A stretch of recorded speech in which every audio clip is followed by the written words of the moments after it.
Arang. From this parched earth, the nation of Nabath, Arang once rose. When I journeyed here, long ago, I spoke with a sun-weathered elder.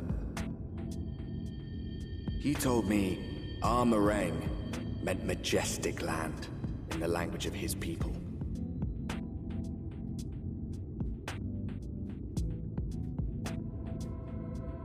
And so it might still be, were it not for the light's unrelenting onslaught.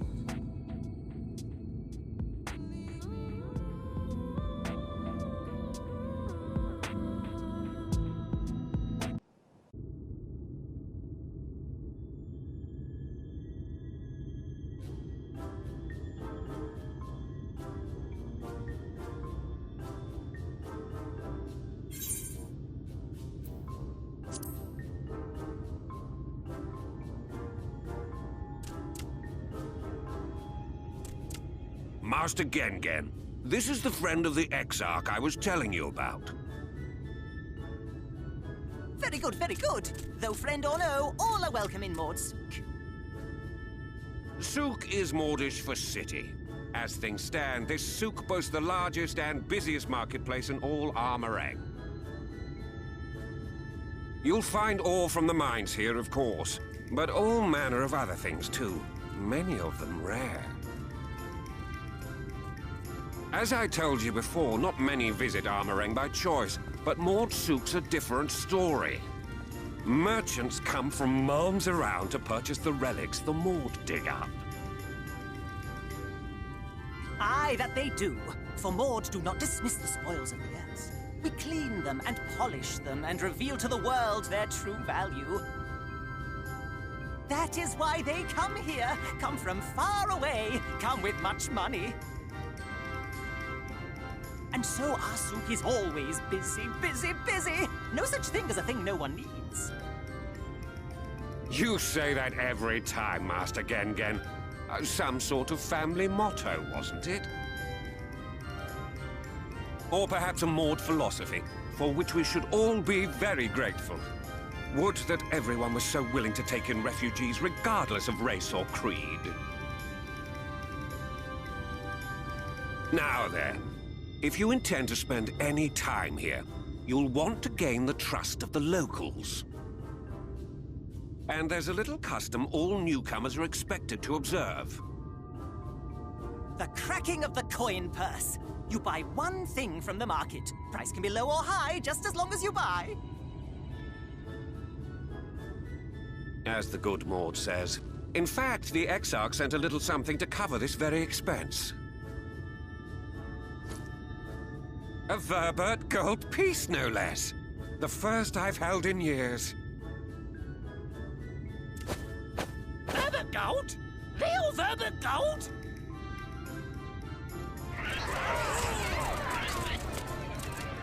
Here, newcomer, crack your coin purse with me. Oh no, you want my goods, newcomer? I have jars and pots all smooth and shiny. Over here! Come and look! You buy, you buy.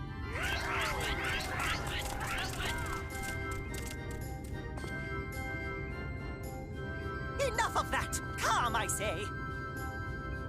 This one must still journey through the barrels. Nothing bulky, nothing heavy, no pots. Nothing better for the road than a full belly. Spend that piece at Ronron's place, yes? Eat for 3 before you leave.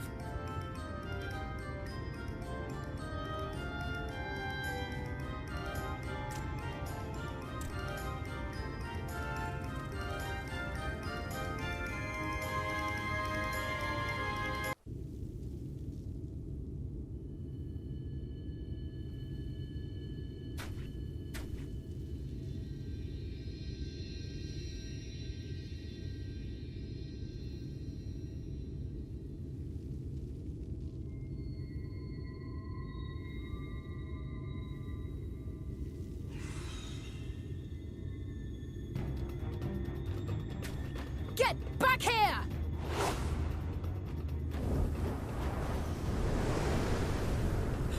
Is that... It can't be.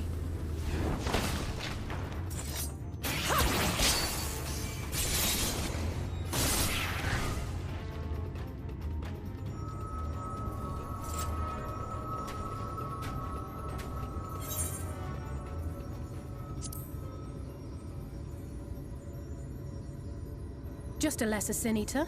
Nothing to write home about. I knew you'd turn up sooner or later, but I had been hoping for sooner.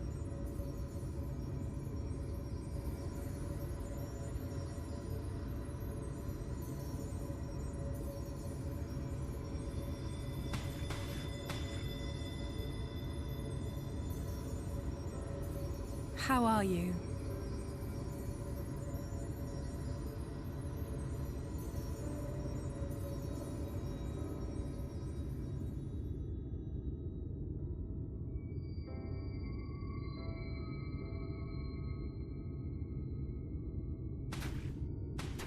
We've fought them to a standstill, then.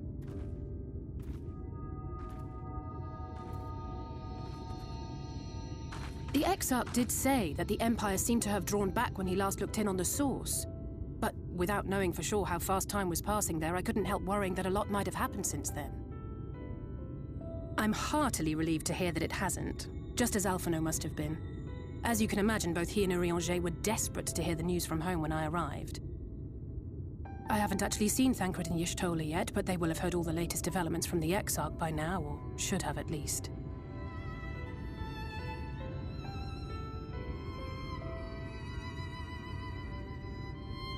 When I think of how frantic Tataru and the others must be, I want nothing more than to rush back and reassure them. But we still haven't found a way to reverse the summoning. And even if we had, we couldn't just ignore Urianger's vision.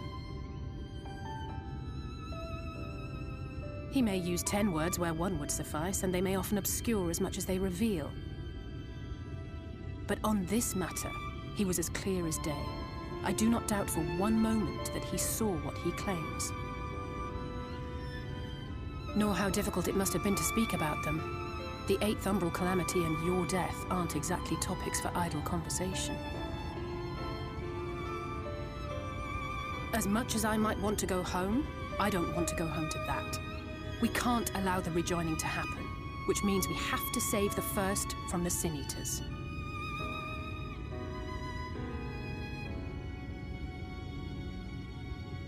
That great wall of white is a remnant of the Flood. 100 years ago, the balance in the First tipped decisively in favor of light. From that moment, it rose and swelled with each passing day, and then, without warning, it burst forth like water from a broken dam. A colossal wave of pure light, drowning everything in its wake. Only Norvrant was spared. For the most part, living things are composed of ether of various different aspects. But when exposed to such a flood, their etheric harmony is shattered, and their natural form breaks down.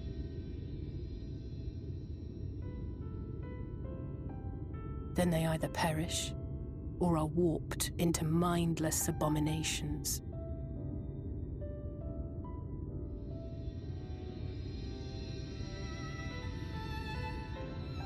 Yes, that's how the Sin Eaters came to be. They were once living creatures, or people, that were caught in the path of the Flood. Once the change is wrought, there is no going back. In that instant, they are gripped by an insatiable appetite for ether, and will happily gorge themselves on any living thing within reach. But even that is not the worst of it. The stronger Sin Eaters can plant light in us, like seeds in soil, corrupting our ether and triggering the birth of new monstrosities. They are creatures of base instinct that exist only to feed and to multiply. They feel no pity, know no remorse, and are utterly deaf to reason, which is why they must be destroyed. Every last one of them. The infirmary is full of the Sin Eaters' victims, left here to spend their final hours waiting for the change to overtake them.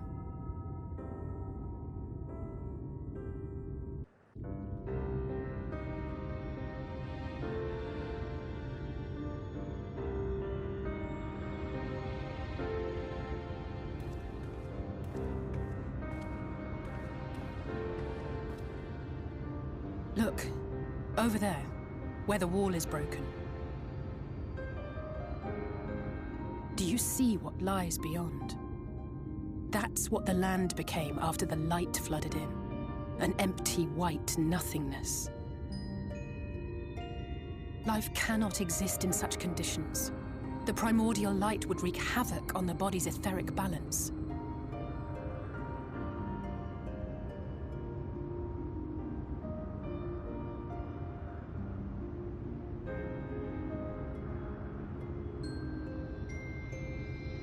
That nectarine you bought, it's Halric's favorite fruit.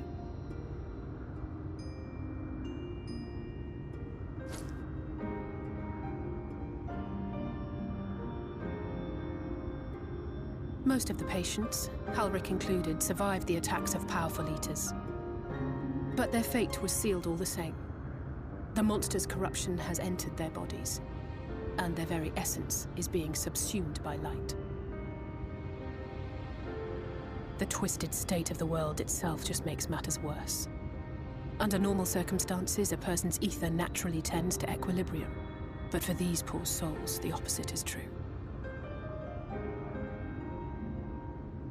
Sooner or later, every single one of them will turn.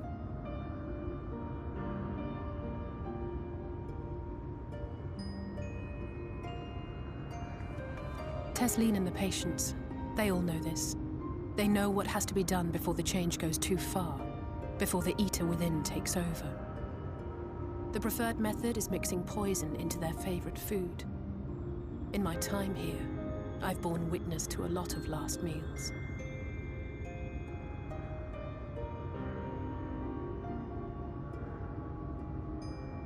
I feel just as helpless as before. No matter how hard I fight, it's never enough.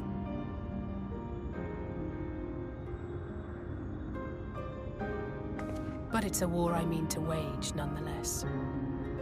Speaking of wars, do you remember how I made you promise not to leave me and then promptly collapsed?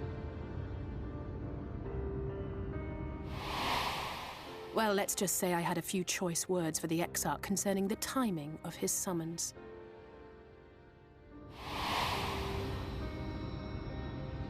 But even if the fault lay with someone else, I couldn't shake the feeling that I'd abandon you on the battlefield. So I swore that I'd make up for my absence there by making a difference here.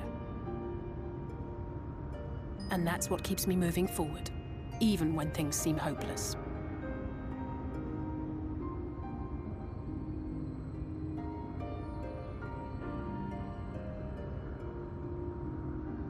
On which note, it's time we headed back.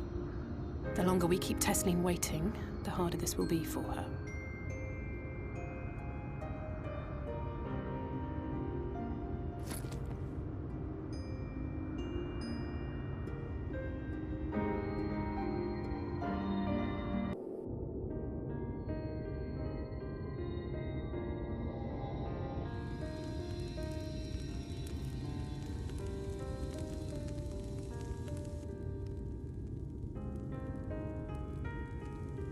Speak up if you'd like another helping. I made a little bit more than usual today. And you've added something special to the broth, if I'm not mistaken. Aye, well, it's not often we have visitors from the Crystarium, so I may have thrown in a few extra bits and bobs.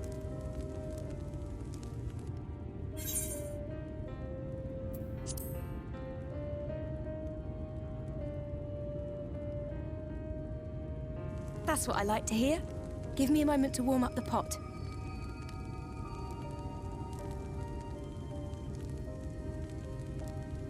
In a place like this, you learn to take what moments of happiness you can get.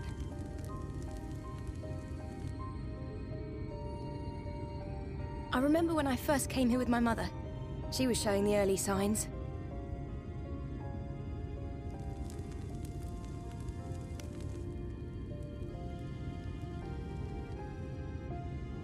I knew there was no way to save her, but I just couldn't face what needed to be done. That's the way of it for most people. Why they travel from arms to stay here. Beaten, broken souls come to wait out the inevitable, to receive the mercy of a painless death.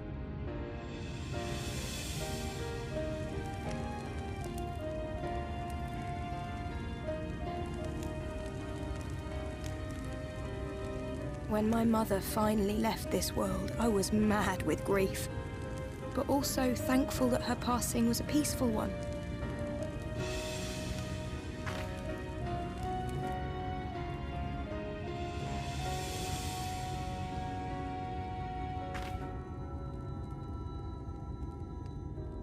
It's never easy, ending a life you've cared for, even when you believe they go on to a better place. I often find myself wishing the Warrior of Darkness would come and do that part for me.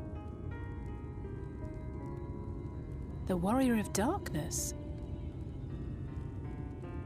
You've never heard the tale?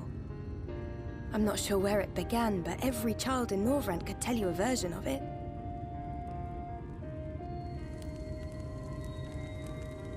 Warrior of Darkness, servant of death, take care of our souls at our dying breath. Let sinners and eaters of sin go with thee, that all may return to the sunless sea. Well, that's the version I was taught anyway. It's just an old bedtime story. He's certainly never deigned to visit us here. Which is a good thing, surely. He sounds rather ominous. Do you think so? I always liked the idea that he treated every soul the same, even the Sin Eaters.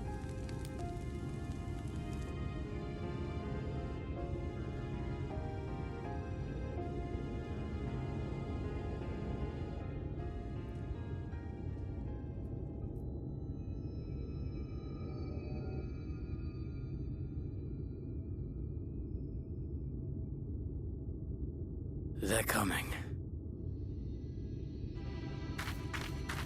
Desleen!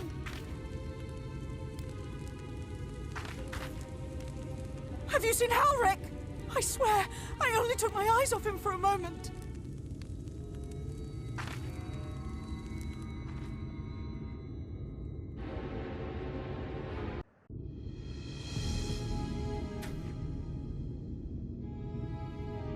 Any sign of him?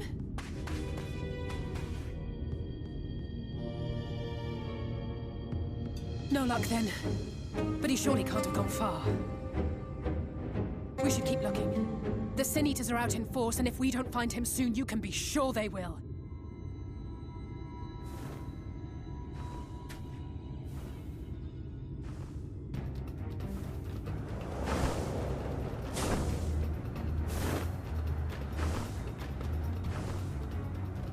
Did you see the size of that thing? It must be one of the nasty ones. Wherever it's going, it can only mean trouble. After it!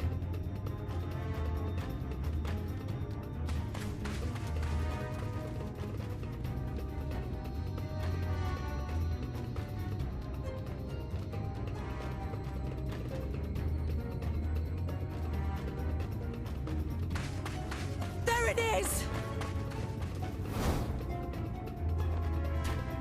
Is that... Oh no!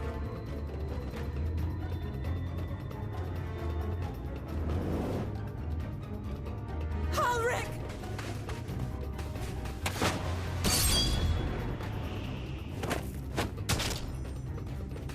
We have to run!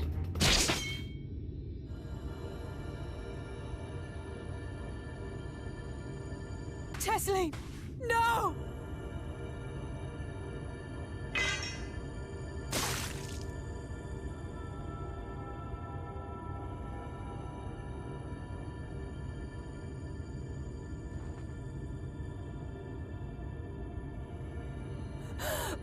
We all deserve happiness, wherever we can find it.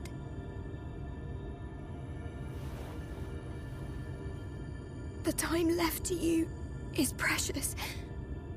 No one should die in pain. Mother, I...